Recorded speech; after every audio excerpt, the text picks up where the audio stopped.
a predator armed with a gun, and a deputy sworn to protect his community, doing all that he could to stand between danger and the rest of the public that we're privileged to serve. Sergeant Steve Owen lost his life in that very profound moment, but will remain with us for a lifetime. It's our tradition to reserve the title hero for only those who've been formally recognized for acts of heroism. It's a word intentionally reserved for someone like Sergeant Steve Owen.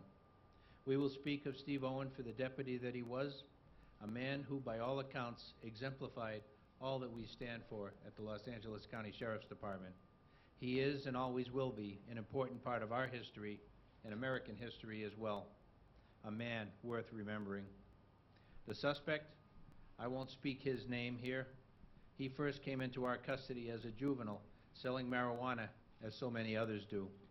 He then graduated to more serious crimes, where he was arrested 11 times, 2 of which resulted in state prison terms.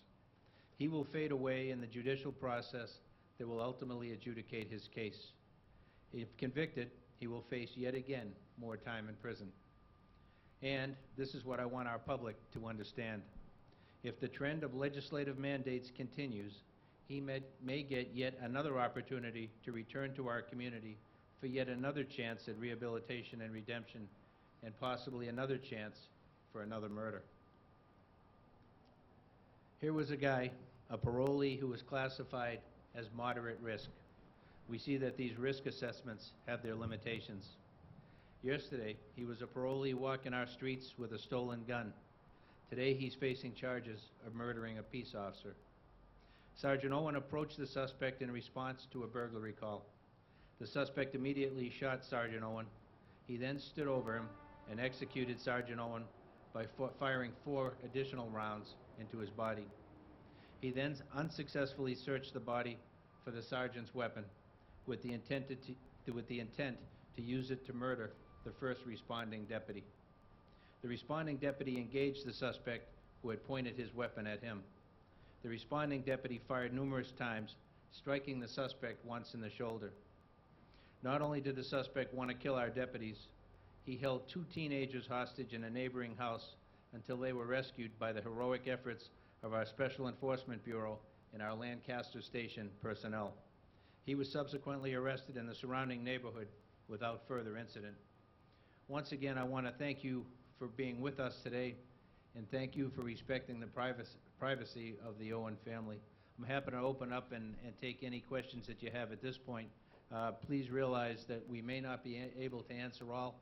The investigation is still moving forward. Sheriff, in light of his background, which you just told us, Right. I'm not going to mention his name out of respect for what you just said, did the sheriff, did the deputy, or the sergeant, or anybody else have any idea that he was out on the street? Did they have any prior knowledge that he was out in this community? Not that we have any information. He was out there like so many others that are back in our communities after serving time, many who repeatedly cycled through the system over and over again. I think it's time that we had a serious conversation. We all believe in second chances and a chance for redemption, and that's what America's all about. But there are a limited number of chances where somebody doesn't get a free pass to continue to do this type of violent, the violence that we see over and over again in so many different cases. There is legislation coming up, or opportunities to be able to vote. I would ask the public that they read those very, very closely and very carefully, because a lot is at stake. Sheriff, was the suspect, was he lying in wait somewhere? Was he hiding? Did Sergeant Owen simply not see him, or can you give details on that? You know, we don't have a definitive answer to that at this point. He was in the area as Sergeant Owen pulled up to the scene to investigate the burglary call. Sergeant Owen had placed himself to the rear of the residence in an effort to be able to set up containment on the location, and at that point he encountered the suspect, and the suspect then shot him. Well, I mean, I think we're all pretty aware of what's going on a national level, that the number of shootings, ambushes, targeting officers across the country has risen. It is of great concern to all of us in the profession. We deal with it certainly every single day, and some would criticize us in saying that we're overreacting, or we're not telling the story as it needs to be told. Well, I think this is an example of how any call can turn into a deadly call for any of the folks that are out there putting their life on the line every day and every night. I have not spoken to the suspect's family personally. The sergeant's family, as I mentioned, is devastated. You know, this is an individual who, no matter who you talk to in the department, no matter who you talk to in the community, was a larger-than-life person. He's somebody who was the epitome of what it means to be a peace officer, somebody who looked for opportunities continuously to make someone else's day better than it was when he interacted with them. But he was somebody who held people accountable. He went out there every day and worked hard. And, you know, if we could portray somebody to our academy recruits that if you want to do the job as well as it can be done, this is the individual you need to look to. He walked the talk. Yeah, you know, there was only the two of them there initially, so I don't know that we'll ever be able to answer what happened in that split second. We do believe that the suspect, while the sergeant had his gun out and requested an additional unit, the suspect, you know, may have been able to draw a weapon without from, you know, the way his body was positioned, without the sergeant being able to see it. And I think that so many don't understand that when we talk about somebody drawing a weapon, this happens in fractions of a second, and somebody who knows what they want to do come up on target with a gun that's been secreted previously and fire and kill you. It happens very, very quickly. People have an expectation that, much like they see on TV and in the movies, that every time somebody confronts an officer and they have a weapon, that we should try and de-escalate the situation. Once somebody's at that point and they have a weapon, this stuff happens in split seconds, so you have to make a determination very quickly what the appropriate level of force will be. And if someone is pointing a gun at deputy sheriff, an officer, the expectation is that they're there to use that to kill them. And so deadly force is appropriate in those circumstances. Thank you. No, I don't have any information that he was a Prop 47 individual. Or an early release because of good behavior behind bars? Certainly, that's always the case with any folks who go to jail or prison. You know, early release is part of the system we work in. Sheriff, you've been around a long time. You're a veteran in a lot of these things. Knowing you personally, you seem very, very emotionally upset by this. Is this something that hit you very hard, harder than most? Well, I think I had the privilege of knowing him, and after coming on the job, I had the opportunity to be able to ride in a couple of on horseback in a couple of events, the Rose Parade, the Martin Luther King Day Parade, the parade in East LA, and he was there. He was there kind of helping guide me and mentor me on a horse. I had never done that before, and he was somebody who was a real horseman. And he took the time and the effort to be able to be like he was in every contact he had with everybody else. Truly a gentleman, somebody who wanted to be able to be helpful in whatever it was he did. So having the privilege of knowing him, having the benefit now of meeting his whole family, being able to talk to so many deputies who work so closely with him and members of the community who really held him in such high regard. Our electeds from the city, everybody looked to Steve as the go-to guy, if you will, and within the organization he was looked to, you know, just as a role model for everybody else. He was somebody that, you know, if you were going to create what do we want our deputies to be like, this would be the individual we would probably use as one of the models. Thank you. You know, that's something that is, you know, part of a bigger conversation. Certainly we are holding our own employees to a very high level of professionalism. When you look at, you know, what's going on nationwide, that is certainly what the public's expectations are. But in a use of force situation where deadly force is appropriate, as we mentioned earlier, it's a split-second decision. I don't know that there's another profession out there where we ask so much of our people and give them so little information.